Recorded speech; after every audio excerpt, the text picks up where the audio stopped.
There was once a time in my life where I was an overweight kid, and all I wanted during my childhood was to have a six-pack. But the problem was, I had no idea how to go about doing that. There were all of these BS fitness YouTubers who spread misinformation, and all they really wanted to do was exploit young lifters for money, which I actually fell into the trap of. At the beginning of my fitness journey, I watched this YouTuber called V-Shred. And many of you may know who this is. After watching some of his YouTube videos, I realized, being the overweight kid that I was, he promoted this product called a fat burner.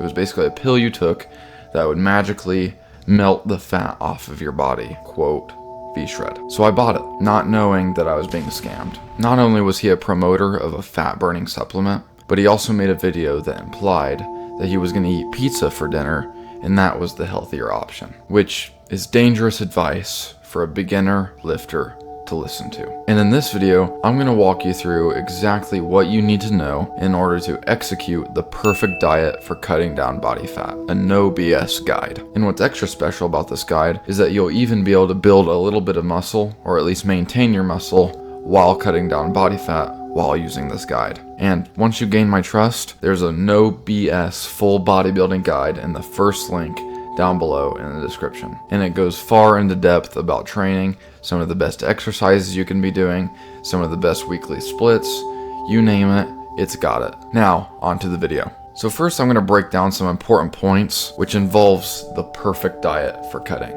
And eventually, hopefully you'll see how all of these different main points combine together to create the perfect diet. So you need a diet that promotes fat loss, promotes building and maintaining muscle, is sustainable, so it's easy to stick to, is healthy for your body, mind, and your gut. And I also added in a bullet point in there that is also called, does tracking macros even matter?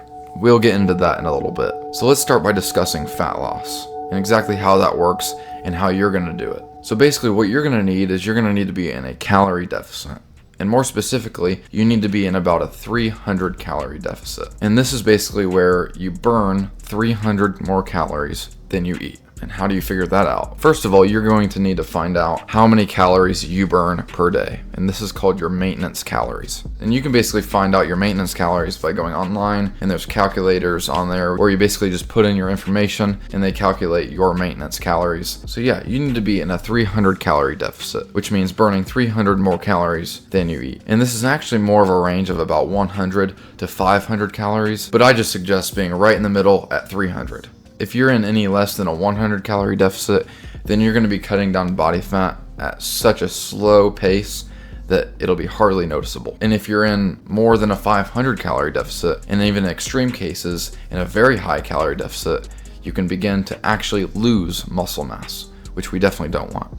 So that's why I have it so that we're in the middle of that range at 300 calories in a deficit. So now that we've covered the proper calorie deficit that you need to be in order to cut down on body fat, now let's get into what you need to do in order to build muscle and or maintain it as well. The most important part of nutrition for when it comes to building muscle is protein consumption. And listen, there's a lot of people online, specifically fitness YouTubers, who make this very, very confusing. Like, how much protein do you really need per day? And a lot of fitness YouTubers will say that you need 1 gram of protein per pound of your body weight. And I used to believe this too. However, I would actually say that this isn't particularly true. For example, a 300-pound fat guy does not need 300 grams of protein every day. And in general, there's only really one type of person who needs to aim to eat their body weight in grams of protein. And that's the people who have very low amounts of body fat. So for example, a 120-pound skinny person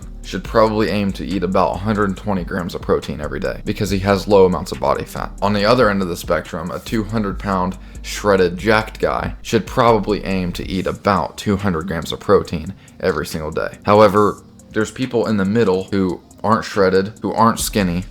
So how much do they eat? And I wouldn't say that they would probably need their body weight in protein. I have taken the 120-pound skinny person and the 200-pound shredded jacked guy as extremes on a range of about 120 to 200 grams of protein per day. It's that simple. I think almost everyone will be fine to eat within this range of protein per day. And there's a few reasons why I've made this a range instead of a specific number. And that's because the 120-pound skinny guy and the 200-pound shredded jacked guy both fall into this range. Yet they're both two extreme ends of the spectrum. So that means this range will encompass most people who are lifters. Not only that, but it also makes it very easy.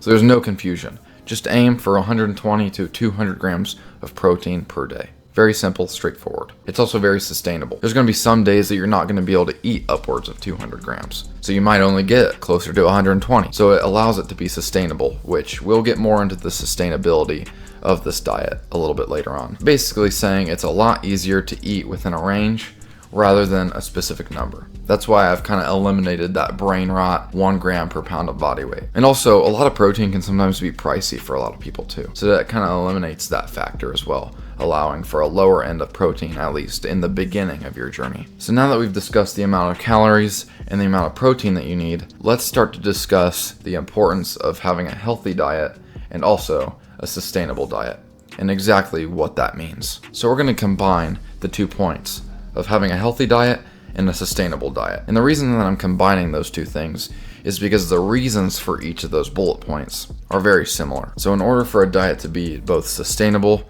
and healthy, it's going to sound very cliche, but you need to have a variety of healthy foods. So basically this diet needs to be completely healthy, and that's because it's going to aid the health of your mind, body, and your gut. And this basically needs to include foods that are not processed, don't have a bunch of the seed oils and added sugars and all that BS, eliminating the foods that have that long list of ingredients. We want to stick to foods that are the base ingredient. So basically, what does that mean? So for example, like beef. How many ingredients are in beef? 1. Beef is the only ingredient. That's a perfect example of a base ingredient. Another example, potatoes. How many ingredients are in a potato? 1. A potato.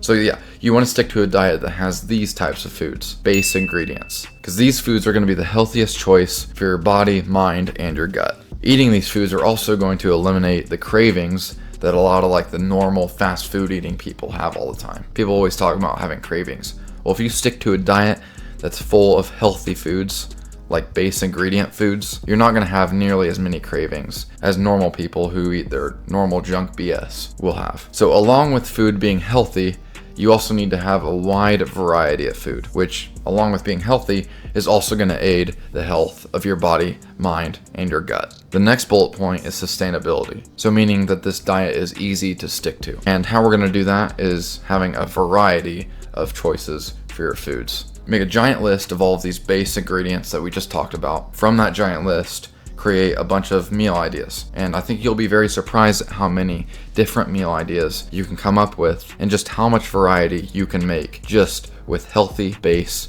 ingredients that don't have any added sugars or processed chemicals.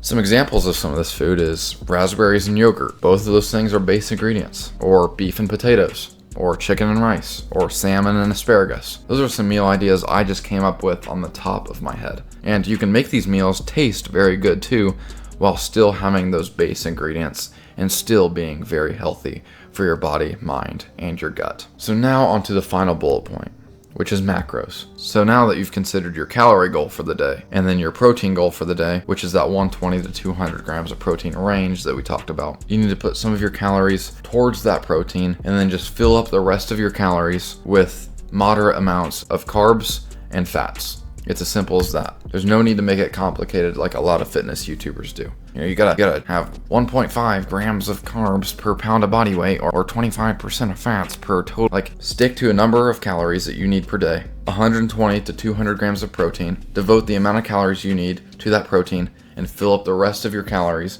with moderate amounts of carbs and fats. It's that simple. And you can judge if you have a moderate amount of carbs and fats just by looking at your plate.